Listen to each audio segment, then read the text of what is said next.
At syempre dito sa Davao del Sur, hindi bawal ang drone. So let's say Yes! sa ating We have drone. drones here inside. Ayun! Ay, drone natin. Say hi! Kailangan may resibo! Hindi, Kaway-kaway. hindi tayo sibuyas. Baka magmukha tayong sibuyas. Sama na kayo sa amin! Hanap buhay lahat! Eto, hindi bawal yung magmukhang sibuyas, basta hindi lang balat sibuyas. Ay, bago yun ah. That's you, that's you. Oo. Grabe. No? So now, we have a question for you, Davao del Sur. Are you ready? Grabe yung energy mo ah. Parang inipon mo talaga. Eto na. Eto na. Mamaya makakasama na po natin ang susunod na presidente ng Pilipinas, Leni Robredo. Andun na siya sa likod. Ando na siya. Oo. This time, we will ask Ms. Yes, siyempre, pinibigyan po natin ng importansya ang lahat ng sektor ng lipunan. Mapa-LGBTQIA+ man yan, mapakababaihan, mga manggagawa, at mga kabataan, at lalong-lalo na ang indigenous people's community natin. Yes, mahal na mahal natin yung mga indigenous people community natin. They will be here.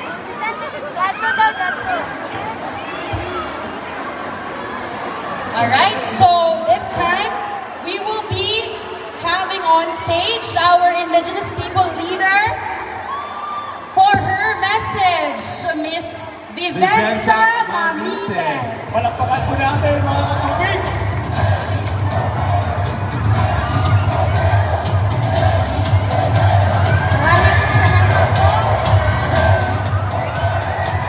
Magandang umaga po sa lahat. Mayong buntag, kanatong tanan, maniwersalan sa tribong Bagobo, Tagabawa. Malaking oportunidad na nandito ako ngayon sa harap niyo para humingi ng tulong na tulungan natin si Leni Robredo pagka-presidente ng ating bansa. Ako po ay si Mrs. Vivencia Mamites. Galing po sa Bitaong Bansalan, Davao del Sur, isa pong manghahabi. Gawa po namin ang telang inabal. Yung lahat nandito sa harapan ng mga tela, kami po ang gumawa nito. Sana matulungan natin mga kasamahan kong Bagobo, Tagabawa sa Davao del Sur. Unta, tabangan nato si Leni Robredo pagka presidente sa atong nasod. Tungod kay nakita nako sa iyang plataforma di gobyerno, wala ko gyud siya gikatabang isip mga women or mga tribo nga Bagobo dinhi sa ato ang nasod sa Pilipinas. Unta, samtang makalingkod si Ma'am Leni, mahimo siyang presidente, dili niya kalimtan nga katribo nga naa diri sa tibuok Pilipinas. Unta, kung unsa man ang iyang mga proyekto, dili ta niya kalimtan kay mao na iyang promesa alang kanato. Unta, nga iyang himuon kung unsa ang makaayo para sa mga kababaihan, para mutunhay ang ato ang mga panginabuhian, isip partner sa atong banad, sa ato ang inadlaw-adlaw nga panginahanglan. Unta, kung mudahog si Leni, itang tanan uswag o dili mangurakot tungod kay ngano, kung na usa ka makadahod sa ato ang bansa. Unta, maayo. Kung mudahog si Ma'am Leni, sa gihapon, mahimong magunan siya ang ato ang nasod Pilipinas. Kana lang, maayong unto kanatong tanan.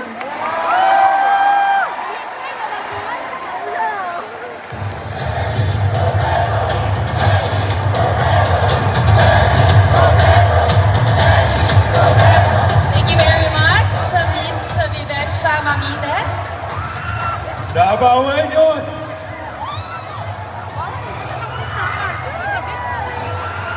Maraming salamat po, Ma'am Vivencia Mamites. Mahal na mahal natin ang IRP communities. Kasama sila sa laban natin. Okay? Grabe ka lang mag-love sa pag-appreciate and Yes. pag-suporta sa ato mga indigenous people Especially ang mga, they were represented by the Sumila farmers, remember, in Bukidnon. Yes. At ito, no, gusto lang natin ipakita sa ating lahat na si VP Lenny, ang ating susunod na presidente, ay hindi talaga tumigil para tulungan ang buong Pilipinas.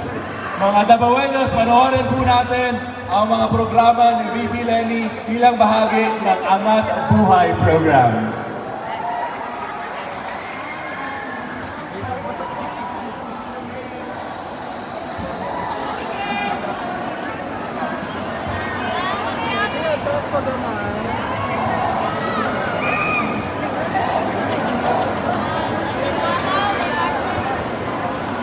Probinsya sa sunod-sunod nga kalisod ug pagsulay, sama-sama kusog nga linog nga may resulta sa paghubog sa mga panunalay.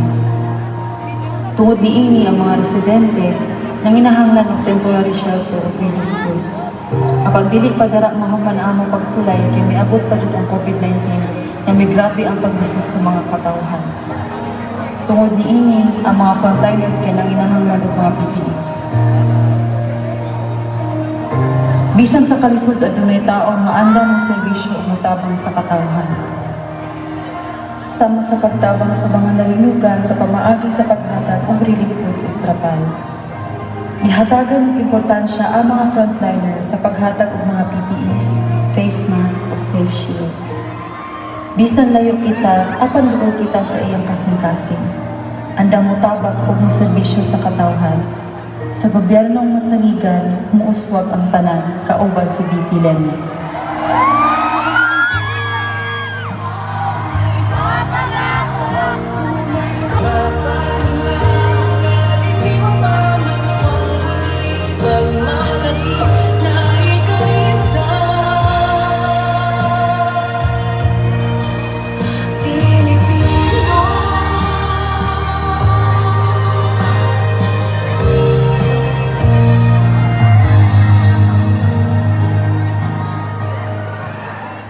Continuing to give us PPEs and other medical kailangan sa mga frontliners natin sa hospital.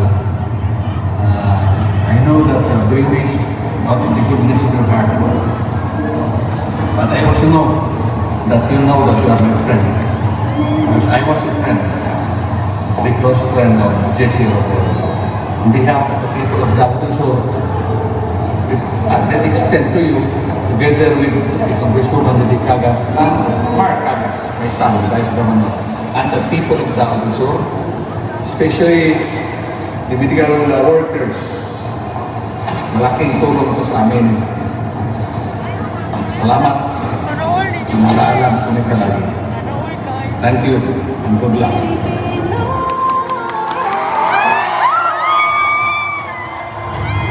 Dabaweños, salubungin po natin ulit, Miss Iza Calzado.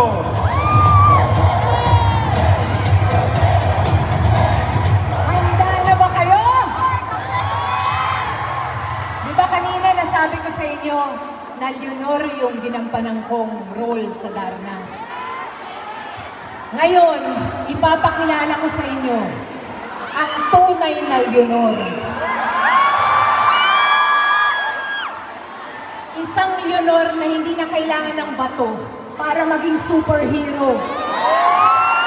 Kasi isa siyang superhero at aakayin niya tayo para malaman natin at damahin natin na lahat tayo ay superhero din. Isang malaking karangalan po na ipakilala ang nagbibigay inspirasyon sa atin at pag-asa tungo sa maayos, mahusay, masipag, maginhawa at mabuting Pilipino. Babasahin ko lang po kasi kinakabahan ako. Sabi, in your native tongue, Dabaweños, aniya na ang atong ginahulan. Maayong pag-abot sa probinsya sa Davao del Sur.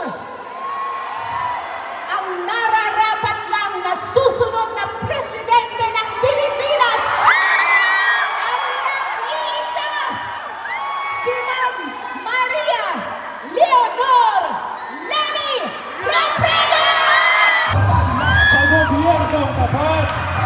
Mabuhay na!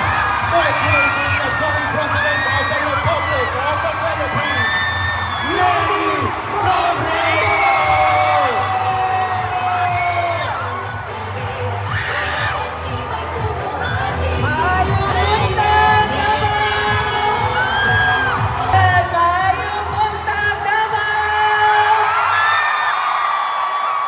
Grabe, nakakagulat kayo! Nandyan ako sa backstage kanina, naririnig ko na yung mga boses ninyo. Pero mas grabe pala pag andito sa harapan.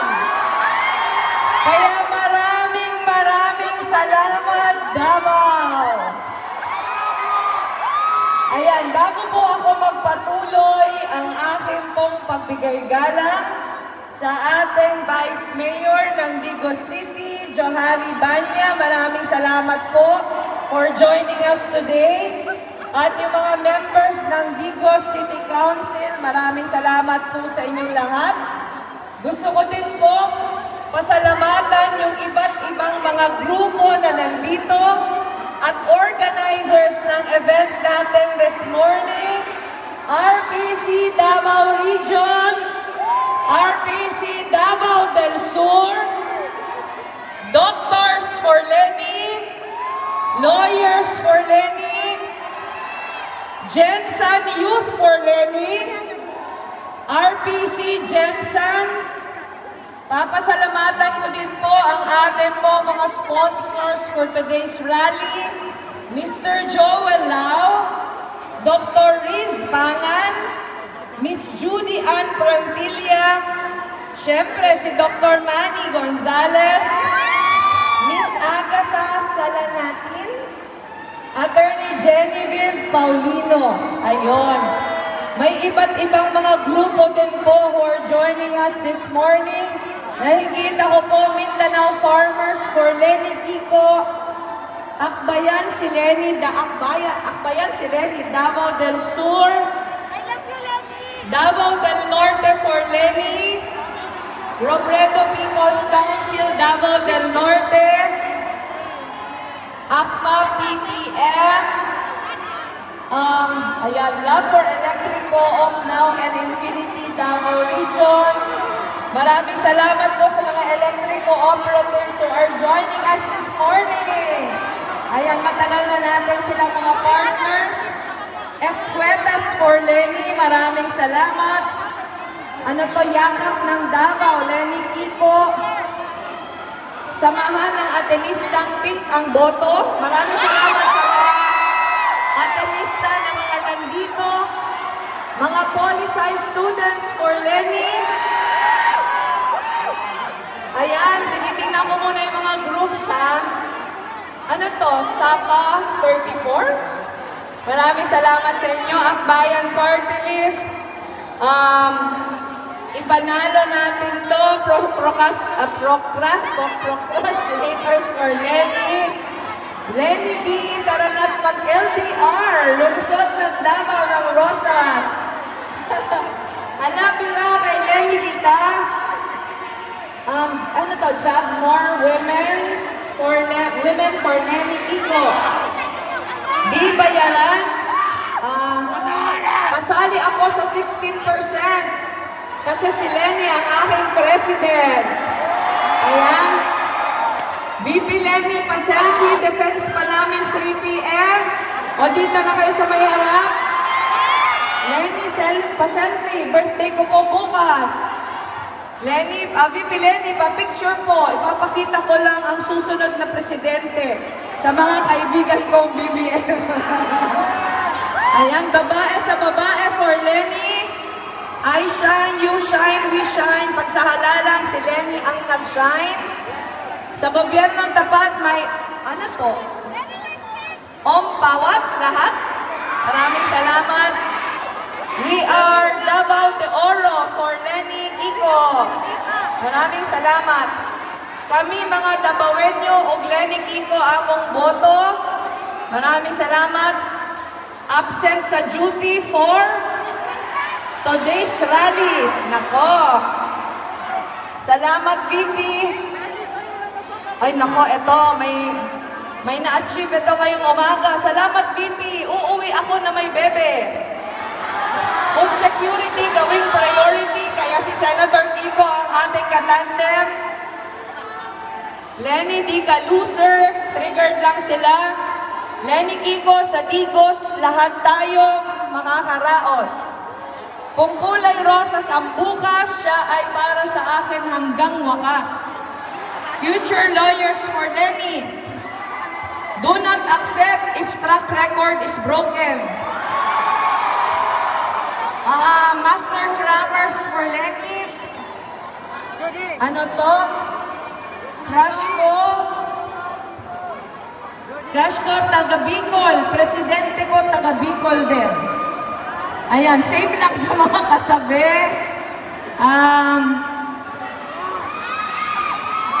Ang Elsa Lee Felix ay Lenny Leeds. Ikaw good Jud ang aking i-vote. Puyat for Lenny. Sa gobyernong tapat, magkaka-degree lahat. Ang tax binabayaran, kami hindi. Shout out kay Andre Jed Kamayda. May exam siya ngayon kaya di makapunta. VP, single pa po ba si Doc Trisha? Rosas ang kulay ng bukas. Ipagbawal man ang, ano yan? Naka-cover kasi. Ipagbawal man ang rally sa Davao City, Lenny will find a way. Ang dami ng para kay Lenny, pero asan yung para sa akin? Gorgeous, gorgeous girls will vote for Lenny. Ayan, since 28 years, hindi ko pa po naranasan ang yakap ng isang ina. VP Lenny, pwede po bang yakapin niyo po ako na mahigpit? Kahit isang beses ang maranasan? Kahit isang beses lang po, maranasan ko man lang po ang yakap ng isang ina. Mamaya, punta ka dito mamaya. First time voters for Lenny. LGBTQIA+, maraming salamat! Pangulo since 2022. Youth vote for Lenny, maraming salamat! Tunay na pagbabago. USEPians for Lenny. Maraming salamat sa inyo. Cat for Lenny. LGBT Power Rangers na magaling mag-convert from BBM to Lenny and Kiko. Maraming salamat. Gusto ng regular na trabaho. 750 pesos. Ako si Paul, nakaranas man ng lindol, titindig para kay Lenny na aking idol. VP Lenny, ang iyong yakap ay magsisilbing pinakamagandang regalo sa aking kaarawan. Ngayong March 29, lapit kayo dito. Ako si Mayet for Lenny Kiko. VP Lenny, pwede lang tanggalin ang V, please. Maraming salamat. Bida-bida for Lenny. President Lenny Cutie. Gobyernong tapat. You can spell Philippines without Lenny. Ayan, bansalan para kay Lenny? Dear X, balik ka na. Dear Lenny, pakibalik ng tiwala namin sa gobyerno. Dear Junior, ibalik ang inyong kinawat. Ayan. Akala ko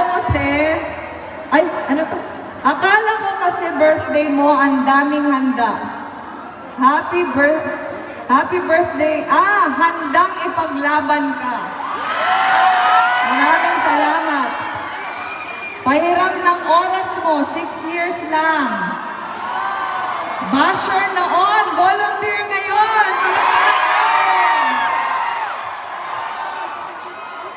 Kidapawan Youth for Lenny, maraming salamat.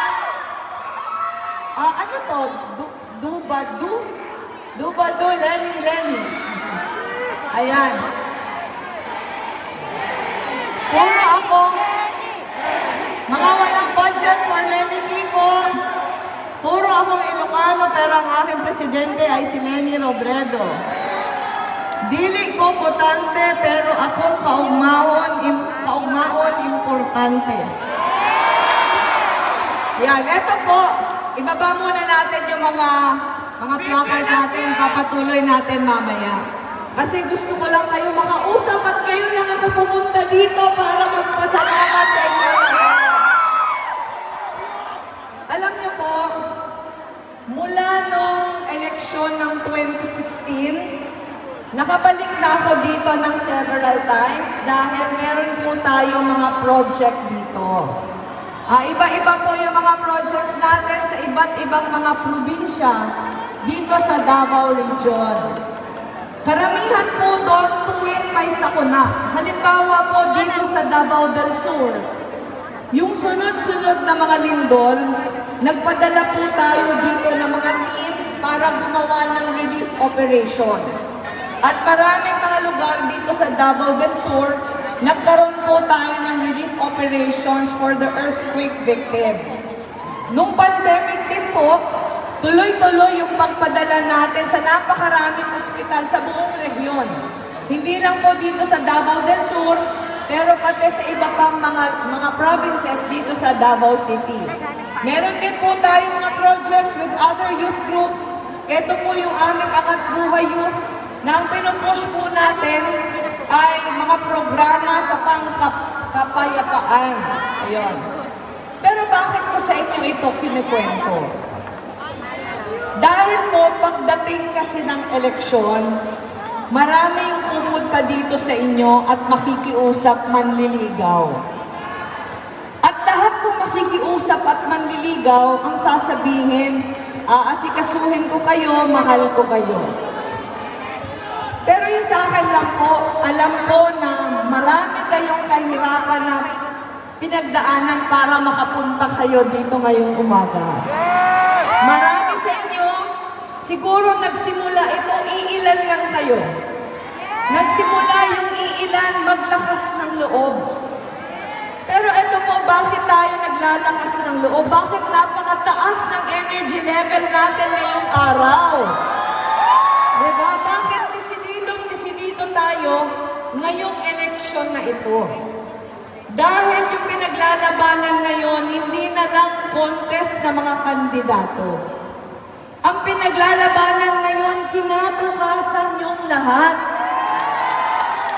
Kanina po sa backstage, meron tayong mga bisita ng mga bata.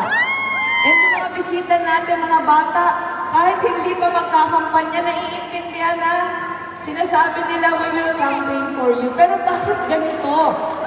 Ako po, marami na akong eleksyon na pinagdaanan si Senator Kiko, lalo na. Pero pareho po kami nagkukwentuhan na parang kakaiba talaga yung eleksyon na to dahil ang tao napakataas ng pagmamahal sa bayan. And ito pong pagmamahal sa bayan, ito yung nagbibigay sa atin ng lakas. Parang kahit mahirap, ay nilalakasan natin yung loob natin na tumindig. Naalala ko pa po, nung nagsisimula pa lang, kasa-file ko lang po. Di ba kasa-file ko pa lang, natutuwa ako nakikita ko sa Davao City, meron pa ilan-ilan na nagpipink Wednesdays. Nagsusuot ng pink, nakita ko din, nagkaroon ng parang motorcade. Nakita ko din, merong iba nagpapalugaw. Totally unexpected dahil Davao ito. Pero yung tanong ko, bakit pa andito kayo ngayong umaga? Marami sa inyo nagbiyaheng malayo pa. Sino ba yung galing sa malayo? Marami, di ba? Yung mga kakwentuhan ko sa likod, sobrang aga daw nilang gumising ngayon para magbiyahe papunta dito. Ano? 8 hours? Walang tulog! Walang tulog! Sino yung mga walang tulog dito? Pero yun nga yung tanong natin, alam nyo, everywhere we go, ganito yung fervor, ganito yung init, ganito yung lakas ng loob. Ito po, alam ko na hindi lang ito dahil sa amin, pero alam ko dahil ito sa malaking pagmamahal ninyo sa ating bayan. Kaya ako po sinasabi kanina, kwento ko po sa inyo yung mga projects na ginawa namin dito. Alam niyo po na malaki yung talo ko sa Davao noong nakaraang 2016.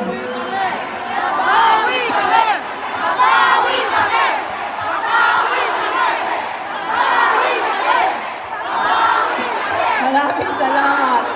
Pero ito nga po kaya ko siya kinakwento. Kasi dapat naman kaming mga lingkod bayan ganon. Na pagkatapos ng eleksyon, kinakalimutan na namin dapat yung politika. Di ba? Pagkatapos ng eleksyon, wala nang mga kulay-kulay, wala nang parti-partido. Ang dapat inaasikaso na namin pangangailangan ng taong bayan. Kaya po, ito yung klaseng governance, ito po yung klaseng pamamahala, ito yung klase ng politika na pinapangako namin sa inyo. Kaya po natin sinasabing gobyernong tapat, dahil ang paniniwala namin pag ang gobyerno matapat, mas marami sa mga kababayan natin ang matutulungan. Ang gobyernong tapat, pinakita po namin ito sa Office of the Vice President. Kahit po kakaunti yung aming pondo, napakarami ng aming nagagawa dahil sinusiguro namin na yung kakaunti, napupunta siya kung saan niya dapat mapuntahan. Walang perang napupunta sa korupsyon. At wala, sa amin po, walang transaksyon. Walang transaksyon between politiko to politiko. Ito po pag-uusap lang Pilipino sa Pilipino. Ano ang pangangailangan mo? Ano yung magagawa ko para sa pangangailangan mo? Anong gustong sabihin ng gobyernong tapat? Maayos na pamamahala, disenteng gobyerno, matino at mahusay na mga lingkod bayan.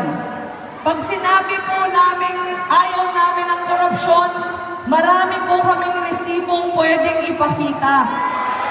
Ano po yung resibong yun? Hindi na lang po kami ang nagsasabi ng ayaw namin sa korupsyon. Ang COA na mismo nagsasabi, taon-taon, nakukuha po namin yung pinakamataas na COA audit rating. Bakit mahalaga yun? Mahalaga po yun dahil hindi lang sa mas marami kaming natutulungan dahil walang perang napupunta sa korupsyon. Pero mahalaga yun dahil pag ang taong bayan alam niya na yung kanyang mga lingkod bayan ay hindi nangungurakot, nagtitiwala siya. Marami po kami nagagawa sa aming Angat Buhay programs dahil sa mga volunteers at dahil sa partners. Pero tingin nyo ba, kung hindi kami katiwa-tiwala, makakahanap pa kami ng volunteers? Wala. Dito po sa Davao, marami sa amin nag-volunteers. Yung mga nag-volunteer, yung mga doktor. Doon nag-roll out po kami ng bayan na yan, i-consulta. May mga galing dito, mga doktor, nag-volunteer sa amin. Pero bakit sila nag-volunteer? Dahil alam nila na hindi masasayang yung kanilang pagod. Ewan ko po kung nakikita nyo sa Facebook. Pag merong rally, hindi nagugutom karamihan dahil nagsishare-share ng pagkain. Pagkatapos ng rally, hindi pa isang oras, malinis na lahat. Dahil yung mga nag-a-attend ng rally, sila din yung naglilinis. Yung pinakahuli pong napakalaking rally sa Pasig, marami yung mga nawalan, pero yung nawalan nila, nakuha din nila kasi may mga nagsauli.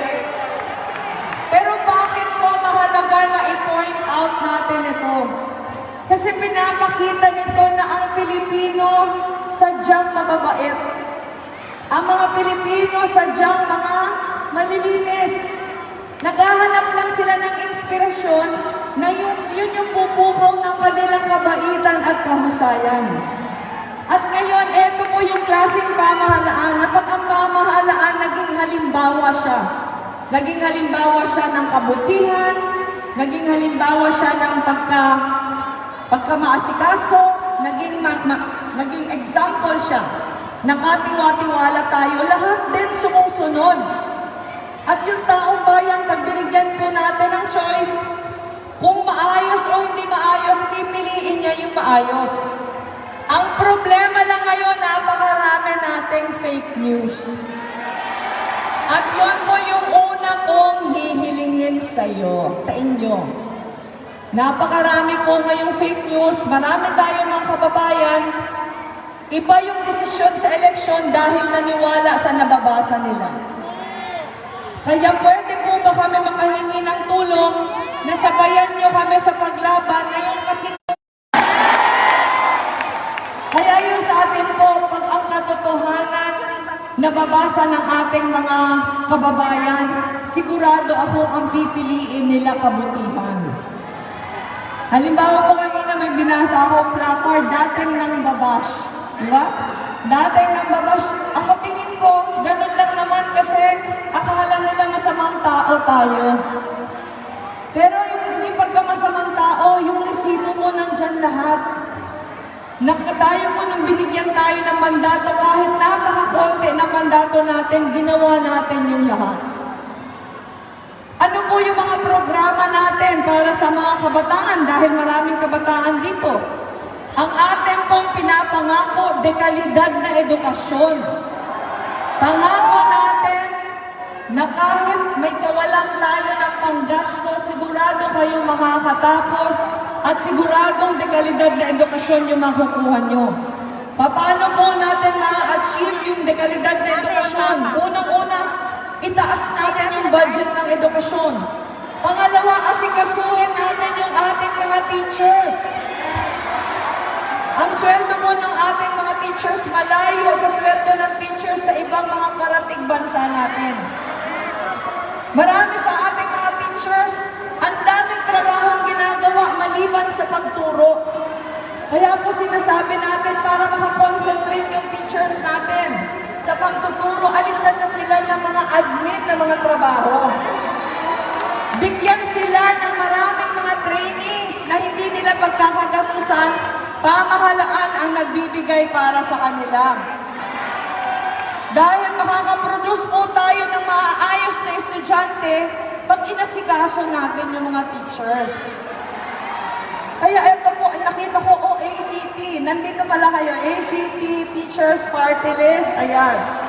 Maraming beses nakausap ko na yung mga miyembro ng mga teacher organizations at ito yung mga kanilang hinaing.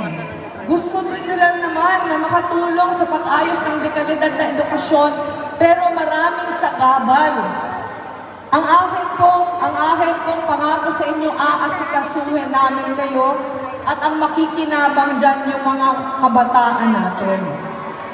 Sa kalusugan, ano yung ating programa? Aasikasuhin natin ang ating healthcare system na kahit wala kayong pera, ay makakatanggap kayo ng klase ng medical assistance na kinakailangan ninyo. Pero ito po lahat na pangako na to, magagawa lang po natin pag inayos natin yung gobyerno. Dahil pag hindi po natin inayos yung gobyerno, wala ding pagbabagong kailangan. Wala din tayong pagbabagong maaasahan. Ang pagbabago po, wala po yun sa akin, wala yun kay Senator Kiko. Nasa atin lahat na pagbabago. Magkakaroon lang po ng pagbabago pag tayo sama-sama nagdesisyon na aayusin natin yung pamahalaan. Pero ito po, magdedesisyon lang ang taong tutulong siya pag nagtitiwala siya sa kanyang gobyerno. Ano pa po yung ating mga pangako, yung local government units, isa-strengthen po natin, lalo na yung mga barangay. Dahil sila yung takbuhan ng mga tao. Pero gaya po ng sabi ko, pag panahon ng eleksyon, maraming pupunta dito, maraming mga ngako. Pero yung mga nangangako, hanapan natin ang resibo. Pag sinabi nilang mamahalin nila kayo, tanungin nyo, nung hindi pa ba kayo kandidato, naisipan nyo man lang ba kaming silipin? Halimbawa po dito sa Davao Region, dito lang sa Davao del Sur, sunod-sunod yung mga lindol. Nung dumadaan ba kayo sa sakuna, naisipan lang ba kayong kumustahin? Naisipan ba kayong tulungan na nagsasabing mahal kayo? Kaya po ito, pag panahon ng eleksyon, eleksyon, sabi ko nga, parang nililigawan din yung mga dalaga. Maraming magpapapogi. Pero huwag tayong maniniwala, ang tingnan natin ano yung kanilang track record. Ang track record, ang karakter, yun yung magpapakita kung yung pangako nila magagawa nila. Ito po, 45 days na lang. Election na. Alam ko po na bago tayo makaipon ng ganito karami, nag-umpisa din tayo sa konti. Ngayon, parami tayo ng parami. Nakita natin dito, magkakasama tayo, pero dapat hindi pa tayo magkampante. Dapat lalo pa tayong magparami. Ayun? Paano tayo magpaparami? Mangumbinsi pa tayo. Di ba mangumbinsi pa tayo? Kumbinsihin natin, paano ba tayo? Paano ba tayo nakumbinsi? Ganun din yung gagawin natin kung paano tayo magkukumbinsi ng iba. Pag ginawa natin yon, malaki ang pag-asa natin sa eleksyon. Kaya po ito, nagpapasalamat ako sa lahat ng nagsakripisyo para makasama natin ngayong araw. Hindi niyo po alam kung gaano kami nasisiyahan na alam namin dito sa Davao Region, may mga kasama kami sa laban na ito. Kaya maraming salamat po sa inyo. Ang paghingi ko po ng tulong ay hindi lang para sa akin, pero para din po sa aking mga kasamahan, ang aking pong Vice President, palakpakan po natin, Senator Kiko Pangilinan. Ang ating pong mga senador na kasama ngayon, Vincel Jokno, Attorney Alex Lacson, may representative po tayo, Attorney Sani Matula, Senator Laila De Lima, Senator Sonny Trillanes, pinapakiusap din po natin, Senator Risa Hontiveros, Congressman Terry Bagilan. Ayun. Ito po, kaya ng sabi ko, 45 days to go. Marami pa po tayong kailangan trabahuhin. Kaya pa ba natin? Ayan, kung kaya pa natin, higitan pa natin yung lahat na ginawa na natin in the past few months. Pag tayo po magtrabaho ng sabay-sabay, mananalo po tayo pagdating ng Mayo. Kaya mabuhay po kayong lahat. Maraming salamat sa inyo.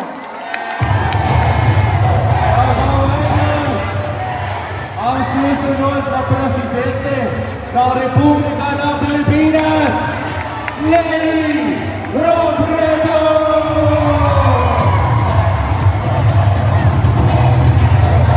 Kasama ang ating vice-presidente, Kiko Pangilinan, at ang buong senatorial slate, Congresa Amao!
Hussein Lenny Robredo of Los Santos, Filipino people. Let's welcome Adrian and Teresa Hill from Davao for Lenny. Dahil kulay rosas ang kulay ng bukas. Para po kay Madam Lenny, our next President of the Philippines.